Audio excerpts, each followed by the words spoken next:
शेवंता हृदय पिळवटून टाकणारी मनस्पर्शी कादंबरी. लेखक शरद यशवंत नवाळे, वाशी, नवी मुंबई. शरद नवाळे यांची शेवंता ही कादंबरी फक्त कथा नाही, ती स्त्री जीवनाच्या खोल तळ्यातून उठणाऱ्या लाटा आहेत. कधी करुणेने भरलेल्या, कधी वेदनेने उसळणाऱ्या आणि कधी माणुसकीच्या उरलेल्या तेजाने प्रकाशमान होणाऱ्या. ही कादंबरी वाचताना वाचक फक्त वाचक राहत नाही, तो शेवंताच्या पावलांबरोबर चालूही लागतो.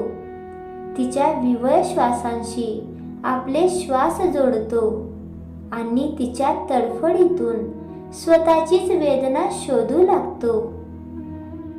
शेवंता एक साधी, कोमल, सावलीसारखी स्त्री, पण जेव्हा नियती तिच्या आयुष्याचे दरवाजे एक एक करून बंद करते, तेव्हा तीच स्त्री संघर्षाचे जिवंत स्मारक बनते. तिला घरातून बाहेर काढण्याचा प्रसंग हा तिच्या आयुष्यातील सर्वात भीषण, काळजात घुसणारा क्षण. एका क्षणात स्वतःचे घर परके होते आणि स्वतःचीच माणसे परभाषी. हातात दूध बुडके लेकरू, डोळ्यात सावल्या, अंगावर फाटके कपडे आणि मनावर हजारो वादळांचे हिसके. लेखकाने हा प्रसंग इतका जिवंत उभा केला आहे की वाचताना मनाचे संतुलन ढळते, अंगावर शिरशिरी येते. या अंधारातून बाहेर पडताना ती ज्या तप्त कातळावरून चालते, तो प्रवास फक्त शरीराचा नाही, तर तो अंतर्मनाचा प्रवास आहे. उन्हाने तावून सुलाखलेल्या दगडावर पाय ठेवताना तिच्या जळजळीत वेदनेचा स्पर्श शब्दांच्या आरपार वाचकांपर्यंत पोहोचतो. लेकरू तहानेने विवश, आक्रोशाचे आवाज कानावर घणाघाती. पुढे आधार नाही, मागे आसरा नाही, फक्त काळी कुट्ट दरी आणि डोळ्यात उरलेली आईपणाची ज्योत. हा प्रसंग लेखकाने इतक्या नेमकेपणाने रेखाटला आहे की श्वास आवळल्यासारखा होतो. आणि मग येतो तो निर्णायक क्षण, दरीत कोसळण्याचा. ही दरी म्हणजे केवळ थरारक उतार नाही, ती शेवंताच्या आयुष्याची गर्ता आहे. वेदनेची, निराशेची आणि जगण्याच्या उद्ध्वस्त छायांची. लेकराला उराशी घट्ट धरून ती जेव्हा त्या अंधारात कोसळते, तेव्हा मृत्यू देखील तिच्या धडपडी पुढे थबकून उभा राहतो. मुलाचे किंचाळणे, दरीचे निशब्द हाड गोठवणारे, शांत आणि मातृत्वाची अंतिम तिरीक. हे दृश्य साहित्याच्या इतिहासातही दुर्मिळ असे प्रभावी चित्र उभे करते. शेवंता या दरीत मरण पावत नाही, उलट ती पुन्हा जन्म घेते, लेकरासाठी, मातृत्वासाठी, जगण्याच्या शेवटच्या प्रकाशकिरणासाठी. प्राणांतिक संघर्षातून तगून ती नवला देवीच्या मंदिरात पोहोचते. ही पायरी तिच्यासाठी फक्त देवळाची नाही, ती शांततेची पहिली चुणूक आहे.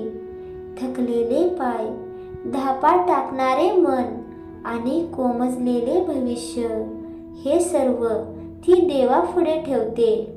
येथे भेटणारी म्हातारी, पुजाऱ्यांचा दिलासा आणि मंदिराच्या पायरीचा थंडावा, हे सगळे तिच्या अंतर्मनावर हळूवार हात फिरवतात.